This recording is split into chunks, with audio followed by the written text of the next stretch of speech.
Je vous présente donc la pratique des corps subtils que je fais souvent en début de soins, pas totalement au début parce que je commence déjà par des techniques en application reliées à des techniques ostéopathiques pour mettre en condition la personne. Et ensuite, je rentre en contact avec les différentes fréquences vibratoires de ces corps. Alors je commence toujours par le corps causal, parce que le corps causal va représenter la globalité de l'être. C'est-à-dire qu'il va contenir en fait toute l'histoire, la trajectoire de l'évolution de la personne, mais à travers les temps. C'est-à-dire que le corps causal va être relié aussi à nos vies passées, qu'elles soient terrestres ou extraterrestres, c'est-à-dire dans les mondes aussi spirituels. Donc le fait de prendre contact avec ce corps causal qui va se situer à peu près à 3-5 mètres suivant l'évolution spirituelle de la personne. Ce corps causal va permettre aussi à la personne de rentrer en confiance avec votre soin. Parce qu'elle va se sentir, bien sûr, comme entendue à un niveau profond d'elle-même.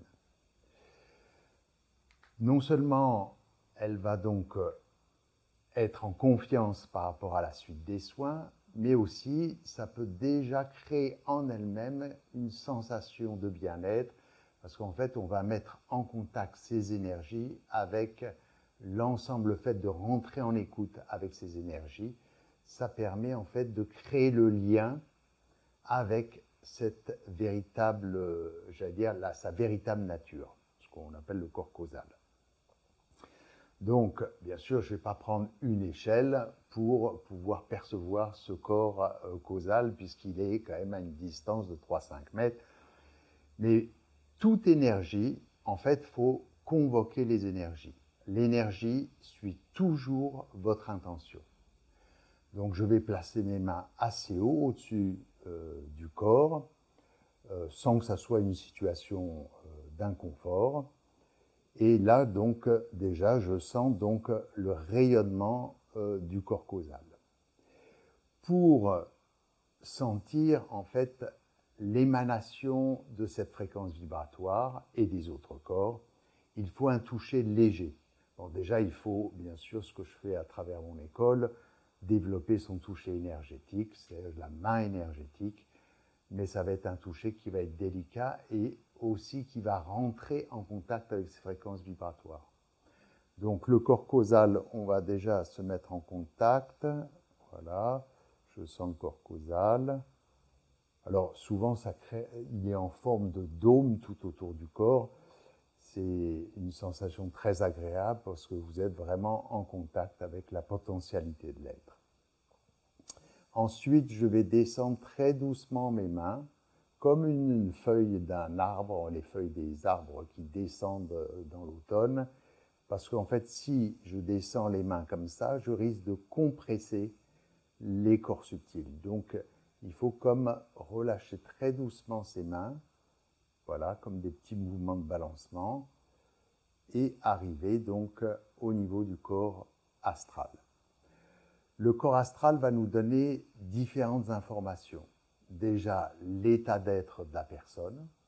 Par exemple, si vous avez un corps astral crépitant, agité, on pourra sentir que la personne est déjà dans un état un peu de stress, ou alors on peut percevoir un corps astral qui est à peine inexistant au niveau du toucher.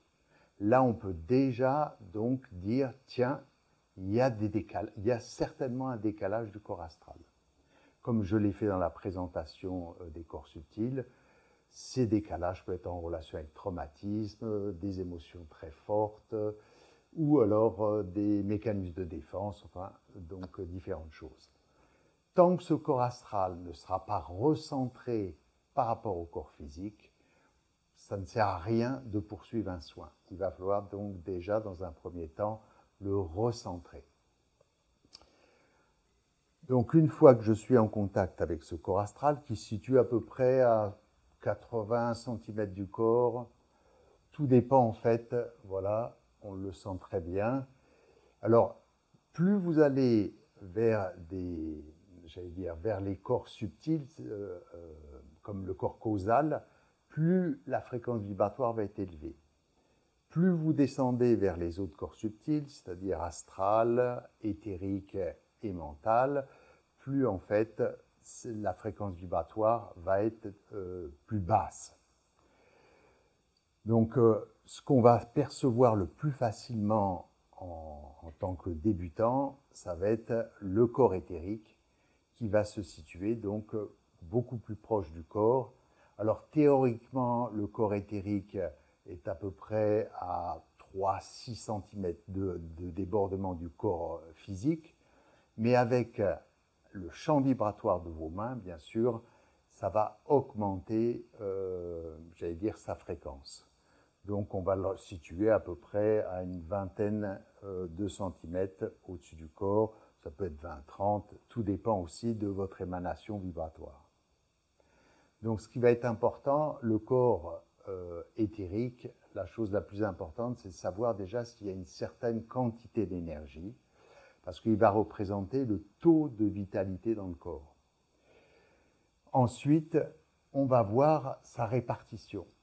Donc on va faire comme des balayages énergétiques sur l'ensemble du corps, que ce soit jusqu'au niveau des pieds. On dépasse toujours en fait les limites du corps pour voir, voilà, on sent ici, je repasse par là,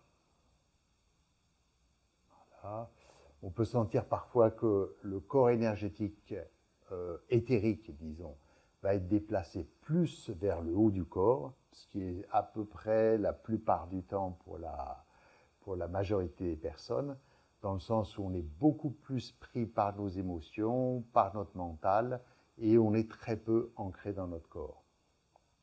Donc bien souvent, il va falloir comme faire circuler cette énergie, la descendre jusque dans les pieds, pour pouvoir en fait la répartir en fait dans l'ensemble du corps. Ça va être des techniques de balayage qui vont déjà permettre en fait un certain équilibre de l'énergie.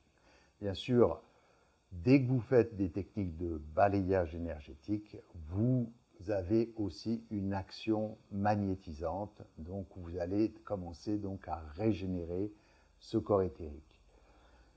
On verra que la plupart des soins vont se faire au niveau du corps éthérique, dans le sens où il va, dans ce corps éthérique, comme je vous ai dit, tous les corps subtils sont présents aussi dans le corps éthérique, puisque en fait, ils vont être un continuum d'énergie.